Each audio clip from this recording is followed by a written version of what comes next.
It's time for this week's episode of Brandon Sports Talk, featuring in-depth interviews from those who are trending in the world of athletics.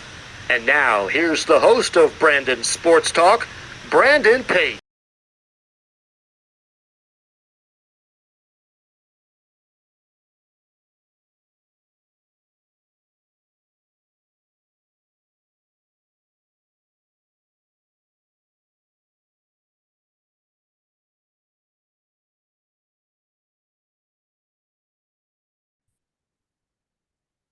Welcome back to Brandon Sports Talk. In today's episode, I have the privilege to interview the Buffalo University at Buffalo's head track and field coach, Coach Vickie Mitchell. How are you doing today? I'm great. Thank you, Brandon. Thank you so much for having me. Thank you. Can you talk about how you knew that you wanted to get started in coaching in college track and field? Yes, I didn't know, like when I was younger, that this is what I wanted to do. I started out in college as a physical education major, exercise science, studying biomechanics, physiology, all that stuff. And as I progressed through my college career and started to have some success in running and spent a lot of time with my former coach and talking with him, I started to kind of reassess, did I want to teach high school or did I want to coach? And I very quickly came to the conclusion that I wanted to get into college coaching from my experiences as a collegiate athlete and the impacts that my former coach had on me. My kind of passion then became, I want to have the opportunity to have a positive impact on other college student athletes. And so that it was really in college that I determined that direction. Took several years to get there, but yeah, it kind of started when I was in college. What was it like going to SUNY University and competing in track and field? At the University of Buffalo, we are recruiting student athletes that are first and foremost very strong academic students. Our university is the top public research institution in the entire Northeast part of the country. So we do recruit very strong student athletes. And then, of course, we're looking for student athletes that are passionate about track and field and cross country and that have some ability, but also have still untapped potential that can develop with our program. Of course, for you when you were a collegiate athlete, what was it like competing in track and field for SUNY? So I did my undergraduate at State University of New York at Cortland, which is in central New York, a smaller Division III school. And when I went there, it was for my education and a kind of a byproduct. I was not a very good runner in high school. I happened to have an unbelievable track and field coach by the name of Dr. Jack Daniels, who is known literally around the world as one of the leading exercise physiologists in distance running. I happened to just get lucky that he was at Portland when I was there, and he was very patient with me in coaching me and developing me to become a very successful runner. I also had some wonderful teammates that helped encourage me and kind of brought me through this process. To say that I was perhaps a little bit aloof to what being a student athlete meant is an understatement. I didn't know much about running when I started in college. I did run obviously in high school, but I wasn't, like I said, a standout high school runner. I wasn't someone that was really truly invested in it. And that love and passion grew as I spent more time at Cortland with my teammates, with my coach, learning about the sport and learning about the physiology behind the sport. So it was a great experience. Of course, after your collegiate time, what was it like competing in the 96 U.S. Olympic trials? So I was very, very fortunate to have had a professional running career after college. And I had a lot of people helping me along the way. And one of the really cool things was I got to qualify for two different Olympic trials. One of my kind of jokes about my running career is Olympic years were never my year. So 96 came, my training was not going well. The couple of races that I ran early in the year did not go well, but my coach and I had decided, well, got nothing to lose, let's just go down to Atlanta.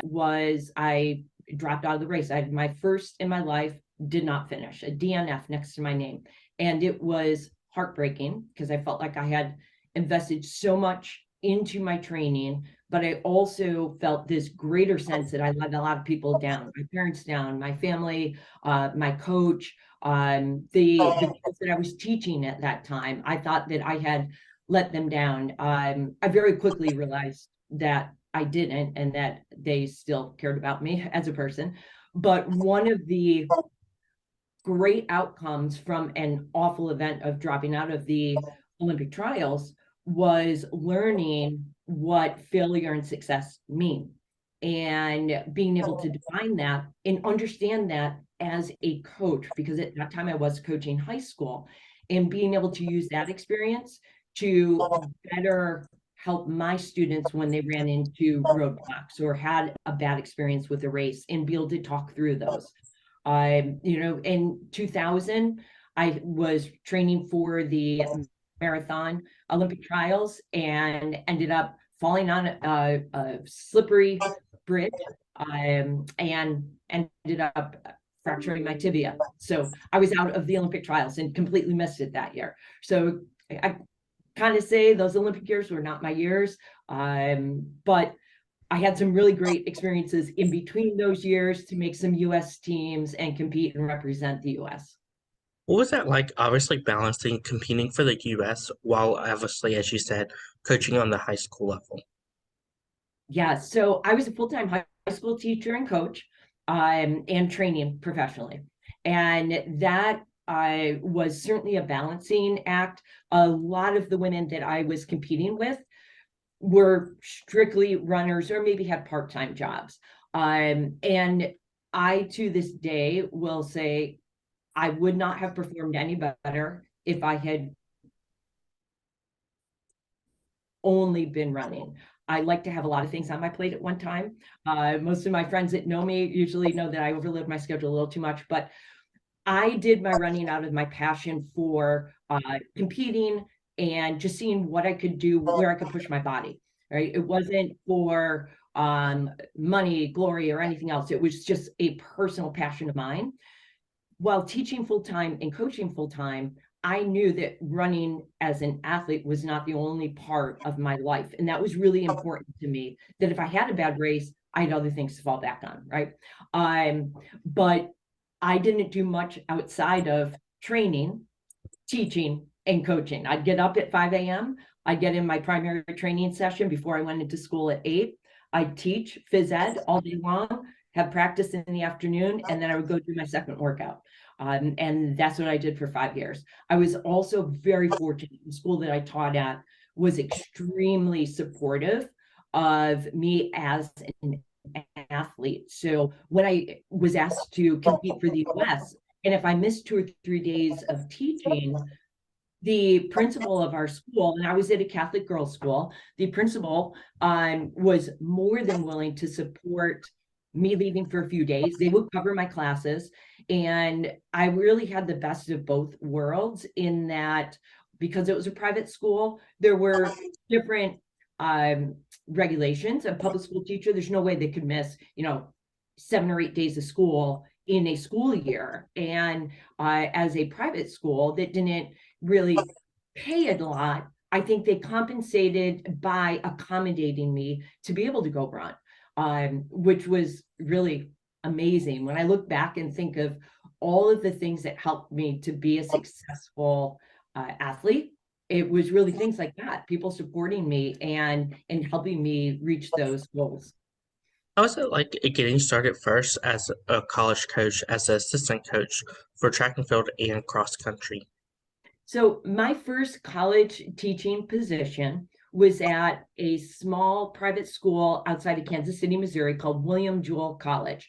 At the time, they were an NAIA school, and they are now an NCAA Division II school.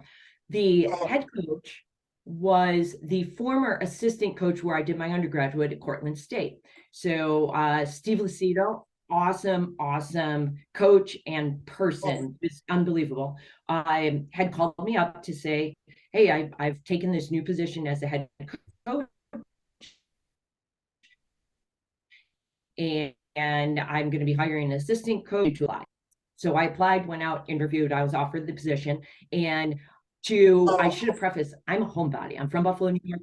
I'm, aside from being away for 6 years of school, I have never really been away from Buffalo. So I was the last person in my family that people would have thought I would pack up and move halfway across the country. And I did. It was scary. It was a huge risk.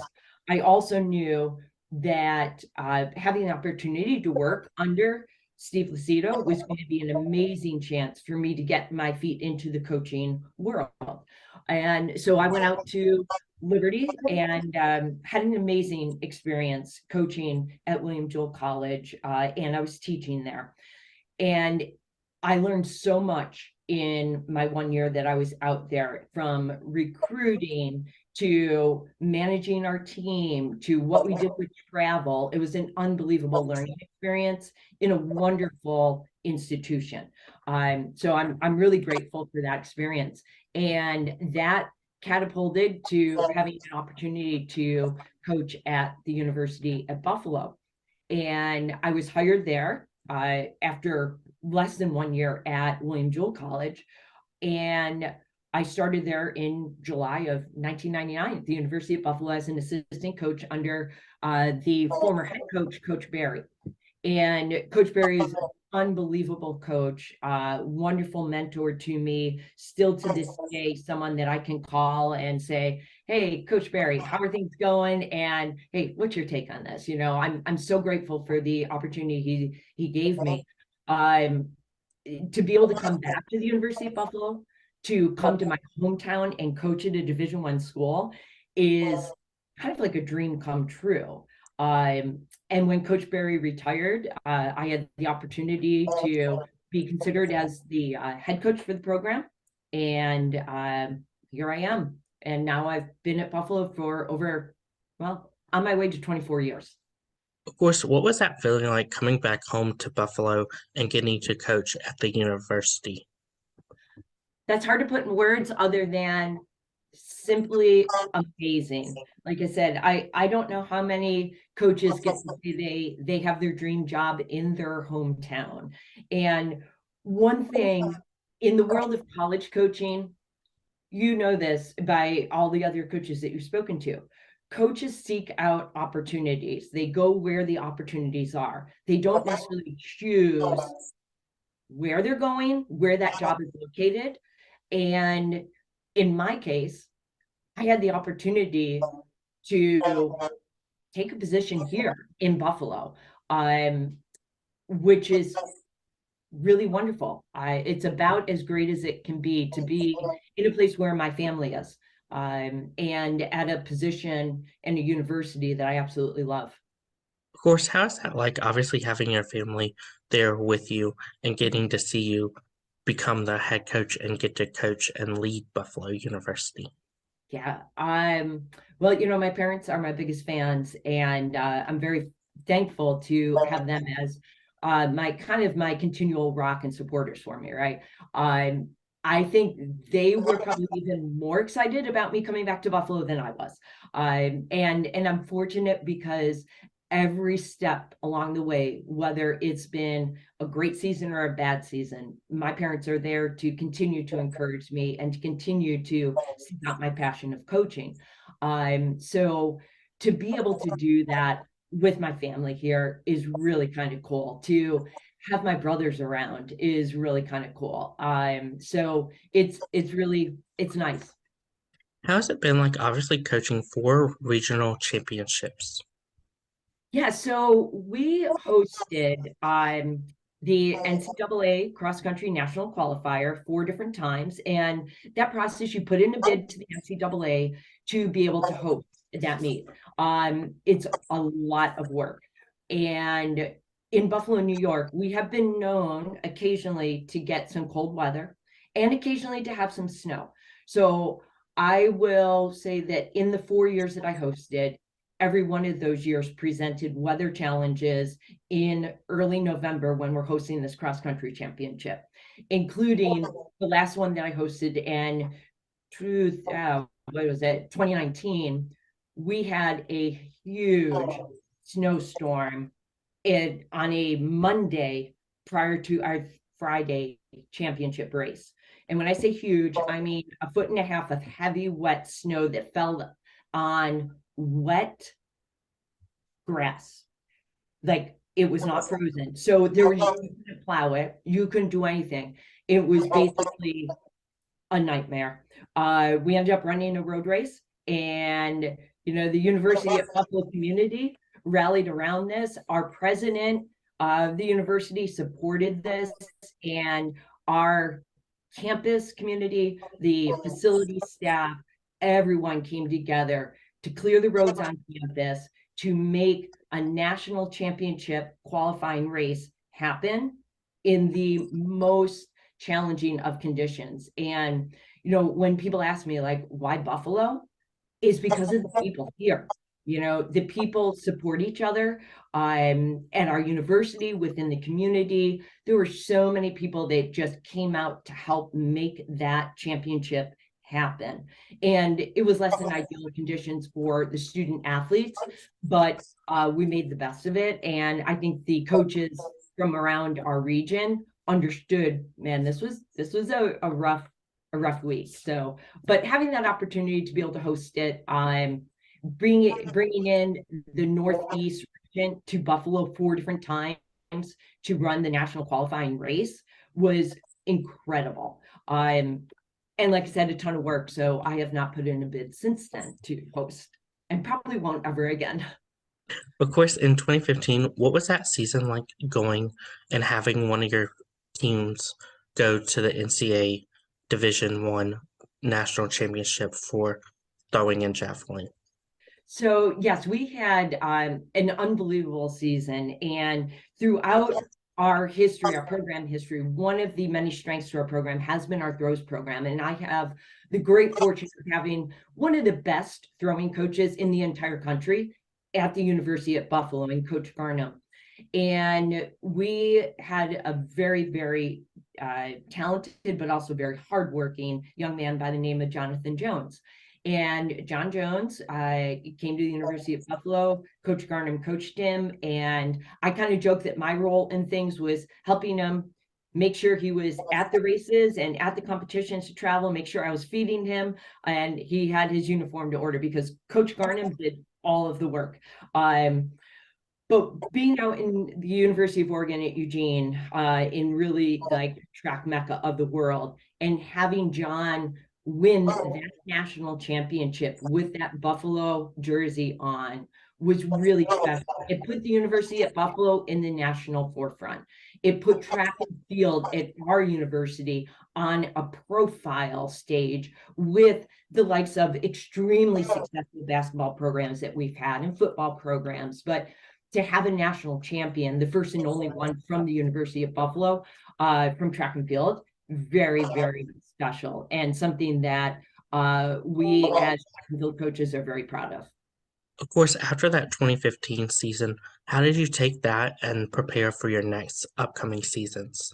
Yeah, one of the things that we get here with our student athletes are students that want to work hard, right? They're not necessarily coming out of high school as the national high school champion. We're getting students that are very good, but have work to do, and that want to do that work and come to a university where the coaching staff is going to develop them to get to that level. So John has been really an inspiration to so many student athletes after him that have seen his progress during his years here, the work ethic that he had, the focus and drive that he had, and making use of all of the resources, our strength coach, our throws coach, our academic advisors, really utilizing that opportunity to its fullest to graduate with an awesome degree, and then go on to have a professional career. Those are things that we talk with our student athletes, that your success is the result of the work you put into it, right? So if you're willing to put in the work and be committed to the lifestyle of being a Division I student athlete and utilizing the resources around you, you're going to be successful. Because I know we have the coaching staff for it, we have the facilities for it, and we need that individual that is excited, passionate, and has that potential to develop. What does a typical game day look like for your throwers, your jumpers, and your sprinters? So when we get to a track and field meet, each event is very different in how they prepare for the actual competition. So what a sprinter is going to do for their warm-up and their preparation, and what a thrower is going to do could be very different. What they're going to eat could be very different. And then take that in contrast to a distance runner, it can be very different. So essentially, when we do get to a competition, each athlete is preparing for their particular event, and they're scheduled throughout the day. Some of our track meets are silly long. They're mini marathons. We could start with an event at 11 a.m. and you could finish the last event at 7 p.m. So they're scattered throughout the day. So it becomes very individualized for the event that you're warming up for. But a couple of staples are going to be, you have to feel your body. You do have to warm up your body, even though the exercises and what it looks like could be very different from our throwers to our jumpers and sprinters. But the baseline, everyone is taking that time to do their proper warm up, to do their proper fueling, to stay hydrated, and then to kind of bring their mental game, right? You got to be on your A game when you step into the throwing circle, when you get on the runway to take a jump, when you get in the blocks for your sprint event.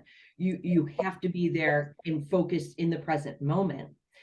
And when you're done with your competition, you're there and focused in the present moment for your teammates that are competing and supporting them. So what it is, maybe where sprinter and your event takes 12 seconds, you've had an hour beforehand that you're focusing in on your event with your warm-up. You have your cool down afterwards, and then you have several other hours that you are assisting your teammates and cheering them on and helping them. So it's a multifaceted sport. It's a very unique sport, completely different than a sport like a soccer game or a football game where there's a clock dictating how long that's going to go, and you have a conclusion point to it. Our meets, of course, have time schedules, but again, we get to a really long meet, like our outdoor NCAA championship is spread out over 4 days. So you get 4 days to enjoy some elite level competition and supporting your team. Of course, who are some of the teams that you face each week in your meets? And what is that like, obviously, getting to travel to different teams that may not be in your Pacific Conference?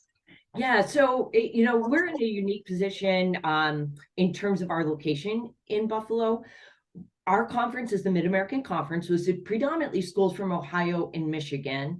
And then the region we compete in is the East region, which, New York, New England, and then down along the coast. So we are really kind of split in different directions. We set up our competition to have some competition to give ourselves exposure to our conference school, so we're prepared for that conference championship, but we also set up competition so we see our regional championship caliber competition, because that's how we get to NCAAs.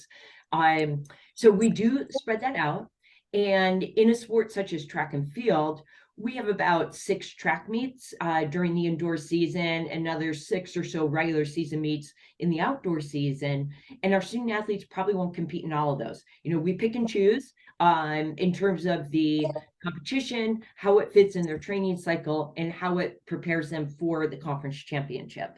And unlike many other team sports, where you need your entire team on the field competing, you can't just go out on the football field and put nine athletes out there. That's not going to work very well.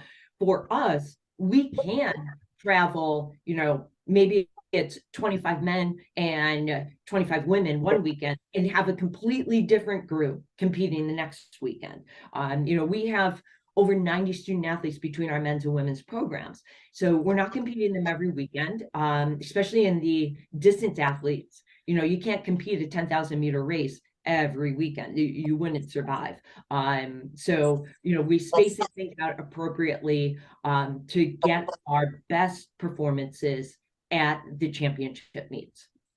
As a head coach, what is it like building your schedule and having teams like, let's say you're in Buffalo, so you'll have teams up in the north, but then you can have like teams like in North Carolina and then go all the way to UCLA and Oregon to compete? Yes, so we do set up our schedule for we drive it for a couple of different things. One, in track and field, we got to get to some competitions that we're going to have very high level opponents to raise the level of our student athletes. So our top athletes, we may be flying down to Texas or to North Carolina or to Florida to compete and get those performance marks. And we have to schedule those, carefully throughout the season, because you also have to pay attention to travel. Can't miss 4 days of classes every week, because, again, we have a lot of really, really high achieving student athletes on our team, and the academic component is very important to our success. So we are looking at what are meets that we can drive to, what are meets that we need to fly to. How does this fit into the student that is a senior engineering major or a first year doctorate of physical therapy and they have clinicals that we have to fit in? So there are a lot of different components that we take a look at, but the primary things that are going to drive it is setting up a few elite level meets for our top student athletes to get really great competition to prepare them for the NCAA championships. And that is ultimately, where we're aiming to go. And those also give us the opportunity for us to get our qualifying marks to get to our conference championships. So as we build it, it is getting the experiences so our student athletes are ready for high level competition and performing their best at the conference championship and then en route to the NCAA championships. I don't know if that really answered your question. Mm-hmm. Can you talk about, of course, the culture that you built and the legacy that you started to create for Buffalo? Yes, our program is built on a couple of different things. And first and foremost, we really look at the holistic development of our student athletes. And we mean that in truly a holistic means. We want our students graduating after their 4 years, or some of them are in 5-year programs, whatever it is, and being prepared and knowing that we've played a role in helping them to their next step of their life. And for some of them, it could be like a John Jones going on to compete professionally as an athlete. Some of them is going on to graduate school. Some of them is going right onto their profession. But we look at each person as an individual and value them. We want to know them. We don't just look at them as how fast are you going to run? How high are you going to jump? How far can you throw? That is secondary to looking at that individual. So holistic development is very important for us. Creating a culture of inclusiveness and making sure that we do feel like a full community. We have a very diverse team, and we want everyone on our team to be accepted for who they are and know that they are in a safe culture with our program. And that's extremely important to us. And then, of course, there's that component that we really want to make sure that we're getting performances. That's ultimately what we're here for as track coaches, is to get students competing at a higher level. So I think when we have those first couple of things in place, the student athlete performance part comes with it. Because we, as I mentioned before, we have a very knowledgeable coaching staff.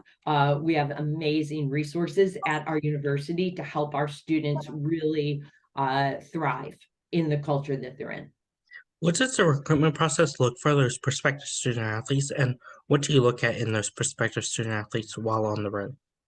Yeah, so a few things. Obviously, we're going to be looking at their stats. Those are one of the first things that we're going to look up is, how fast have they run? How far have they jumped? Or how high have they jumped, et cetera. So, we're seeking out some performance marks on that end. But then we're going to take more of a deep dive into that individual. Academic checks. We're going to check, where are they? Are they a strong student? Are they committed? Simple things like, how many absences does that student average a year when you're looking at their transcripts? So we're going to take a look at that. Quality of character is very important to us. So, speaking with guidance counselors, speaking with high school coaches, and then really getting to know each student athlete, getting to know their family, whether it is a single mom or a single dad raising the child, if they're in a traditional home, a non-traditional home. We want to get to know those students, and we most importantly want good quality characters on our team. And I know when we get that the performance factor is going to come, right? So in the recruitment process, we're looking at their athletic ability, assessing that, but also the value of that, the values of that individual, their character values, and making sure that they're in a line with what we are looking for. And to me, making sure that we get that right match is very important. Of course, when it comes to official visit, what does that look like for those prospective student athletes coming to Buffalo University? Yeah, so we like to bring in students as much as we can for an unofficial visit first, and make their second visit to campus their official visit. We feel the more times we have people on campus, the more likely they're going to commit to us. And a lot of times we get students coming in spring of their junior year, in the summer of their junior year, going into their senior year, for unofficials. And honestly, Buffalo is really a beautiful place, especially when it's in full bloom. So the more we can get students coming in and seeing how beautiful this is and seeing our facilities, it's great. An official visit, we have student come in and we try to tie in a few different things. One, time with our team. By the time we bring a student in for an official visit, we as coaches have already spent a tremendous amount of time with them. I feel like I know that student, they know me as a coach. To me, the official visit is get a feel for the team and university if it's the right fit, right?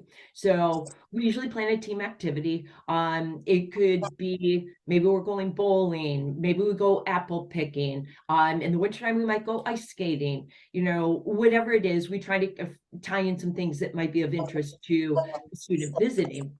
And then we tie in, obviously, the academic component. Meeting with the advisor in their designated major, to me, is very important, because I want students coming to Buffalo to know, what are the academic expectations here? Buffalo is not a school that you're going to come in and just be an athlete. You won't make it through. So they need to be committed and understanding of the academic expectations. We have them attend a class, although it may be boring. I do think it's important. Sit in a lecture. Understand what the difference is sitting in a lecture with 300 people versus your high school classroom of 30 people. Is this an environment that you can learn in? And get them into a lab, especially we have a lot of science majors, show them, what do the labs look like? What are the individual classrooms like? To me, it's just getting that feel of the campus. And then the other big part is where we eat. Buffalo is a big food town. So our campus has great food on it, but a lot of times we might go downtown, down to the waterfront, and check that out and maybe grab some food down there, so they see a different area of Buffalo. When you're a student on campus, especially as a student athlete, honestly, I don't think you really have time to, let's go down to the waterfront, go for a walk, grab an ice cream cone or whatever. But we do that with recruits, and that's really when we get to go out and do it. So I usually get a group of our women when we have a female recruit in, and we go out together, and that's kind of like a nice outing, but it also gives that bonding time. So time with the team is really important. Seeing what our practice is like, seeing what the classes are like, the residence halls. But we do most of our visits over the course of 2 days. So come in on, for example, a Sunday, spend Sunday afternoon, evening, and all day Monday with us. But it gives them the best of seeing a weekend day, seeing a weekday on campus, because I think it's important to see campus. I like to call it in full bloom, which means students on campus. When on a weekend day, it can be quiet, unless there's a football game or a basketball game going on. Of course, how have you used the weather of having snow almost year round to a benefit versus a negative? So So I'm going to dispel the myth from the rest of the world that we don't have snow year round. I will say, because I know we're making national news right now for our snow that we're getting. The snow that we're getting right now is actually probably the most I've seen in my entire lifetime in living in Buffalo. So, there's a lot happening right now. So we actually spend a lot of our time dispelling the myth that we're under snow.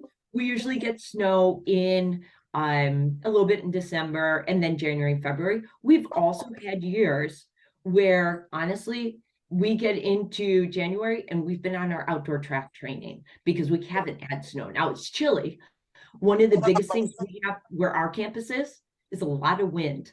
South of Buffalo is where the ski resorts are. They typically are the ones that are going to get snowfall, and they might get a foot of snow. North Towns, where we are, 6 inches of snow. Big difference. Right now, as I look out my window at a lot of snow, we like to say it's a winter wonderland, and it makes you tough.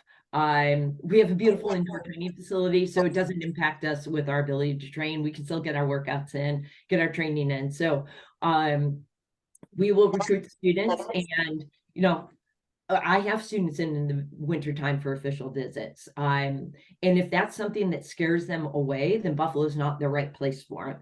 If it's something that they don't look as a factor of interfering, then Buffalo is the right place. I lived most of my years in Buffalo. I trained as a professional athlete, and most of that time was in Buffalo. So you can make it happen. I spent 5 years ranked in the top 10 in the US and the 10,000 training in Buffalo, New York. So it can happen. As a head coach, what is it like getting to see them put on that jersey for the first time as a freshman versus the last time as a senior? Oh, first time as a freshman, exciting, and you can see the excitement slash nervousness, sometimes a little glimpse of fear in their eyes. But it's really, we try to take like, you should have a sense of pride putting on the University of Buffalo singlet and going to competition. And that's what we see in our students. It's just, yeah, I'm a bull. I'm ready to go, and this is great. When we do our LAPTO meet that we do in the springtime, we recognize our seniors and we bring them down on the infield. We do a nice little ceremony with them and any family members that are able to come in. And I have realized over the years, I am not very good at speaking because I get too emotional with it. So we've now gone to having one of their underclassmen say a few words about the senior that is coming up to be recognized. And it gets me off the hook because I'm usually crying. There's a tremendous sense of pride seeing our students as seniors, seeing them graduate. There's this tears of joy, really what it is, tears of sadness, knowing that they're going to be graduating, moving on. But hopefully we've made the relationships and made the connection, and they feel passionate about their experiences with our program and our university to be in touch with us and to continue to come back. And I think one of the greatest rewards as a coach is seeing your students 5 years after they graduate, 10 years after they graduate, 15 years, I'm dating myself, 20 years, and seeing the success that they are having, whether it is now as a coach or now as a parent. I love seeing the success that the students that graduate from our program have. And again, that goes back to our main goal is helping our students develop over their 4 years and having them be ready for the rest of their life. And knowing that we've created or had a part in that role, which is why I went into coaching, because the impact that my former coach had on me, I wanted to be able to carry that and hopefully guide some students too. So it's a tremendous amount of pride, joy, and it's always very emotional when we have those senior students. What are some of your future plans for the program moving forward? Continue to grow, continue to bring in high-level student athletes, have them reach even higher levels, put the University at Buffalo on the forefront stage of cross-country and track and field, and to make sure we continue to have just really exceptional student athletes on our team that are holding up our values and representing our university with pride. I think that's going to continue to lead us to success. What advice would you give those high school athletes that are looking to compete in college? Great question. Number one, make sure that you're doing your research. Know what level you want to compete at. Know what the time obligations are. And if you're going to commit to competing at a collegiate institution in your sport, be motivated and driven by the right things. It's not about the gear you get. It's not about how much scholarship money you're getting. It's about, I want to be the best student athlete that I can be. I want to challenge myself every day to be better. And I think if you go in with your college search process of where is the right place for me to grow and develop, you'll end up finding the right spot. But really do your research and be thorough with it, and choose that place that feels right. It feels like that perfect fitting shoe that you want to wear for the next, I'm not going to say where you're running to for the next 4 years, but you get the idea. You want to have that right fit. Of course, what advice would you give those college athletes that are looking to compete nationally and represent the country, whether it's Team USA, Canada, or even Mexico? Yes. Follow your dreams and know that if you put in the hard work, the results will come, right? And like I said, with my career, I have been extremely fortunate to have a lot of people help me with the opportunities that I had. So any of the success I had as an athlete and now as a coach is because other people have helped me. So be willing to, ask for help, be willing to explore and be open-minded to different ways to pursue your goals. And always remember why you started. What was your initial love for that sport? Because if you keep that value, you're going to want to continue to push hard. What advice would you give those professional athletes that are looking to get into the sport of coaching on track and field like you did? Think twice, don't do it. No, I'm kidding. I would say, number one, find a mentor. Find someone that you can talk to, that you can ask questions to. Better yet, multiple mentors. And really spend some time learning about what college coaching is, and whether it is track and field and cross country or another sport. Each sport has their own coaches association. Get involved with that coaches association.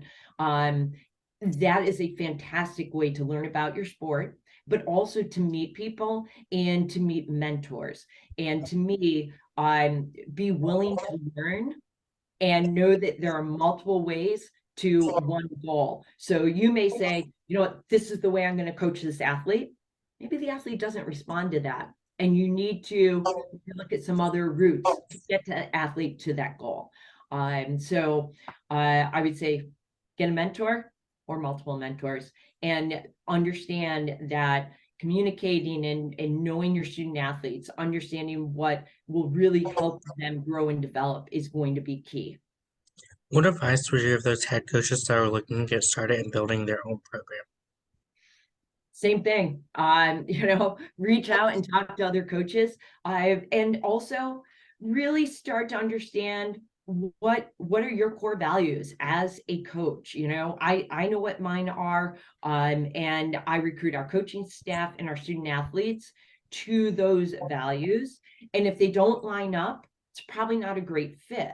And I think that is very, very important, that you want to surround yourself with people that share the same vision, the same values, and can help create that culture to develop the student athletes. And always remember, it's not about us as the coach. It's about our student athletes. It's never any success that we've had at the University of Buffalo with our student athletes. I'm not going to go and claim success for that. It's the work that our student athletes have done. And what we do as coaches, what I do as a coach, is for the passion and love that I have for our student athletes. That's great advice. Where can my listeners find you on social media along with the Buffalo University's track and field programming? Yeah, so our Twitter page is Buffalo XCTF and Instagram is Bulls TF. I am on Instagram as well. I run both the Bulls page as well as my page, which is Coach Vickie Run to PR, and Facebook under Vickie Mitchell. Thank you again, Coach Vickie Mitchell, for your interview, and best of luck in your future as the head coach for the Buffalo University. Thank you so much, Brandon. I appreciate your time today. Thank you. You can find Brandon Sports Talk on Facebook at Brandon Sports Talk, Instagram at Brandon Sports Talk, Twitter at Talk_Brandon, and you can find me on YouTube at Brandon Sports Talk. Don't forget to like, comment, and subscribe. Thank you again, Coach Vickie Mitchell, for your interview, and best of luck in your future at Buffalo. Thank you so much. Have a great day. Thank you. You've been watching Brandon Sports Talk. Please feel free to like, share, and subscribe to Brandon Sports Talk on social media and on YouTube.